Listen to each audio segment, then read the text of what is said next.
Їхала на ремонт тежка 4. Каже чоловік, що щось страшно стукає зліва. Я підняв.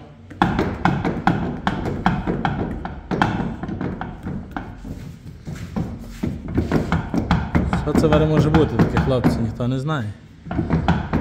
В чому проблема? Ну і тут трошки є проблема.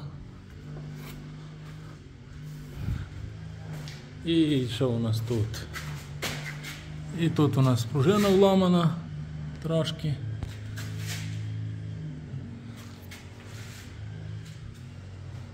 Тут теж щось непонятно з цими пружинами. Коротше, такий транспорт.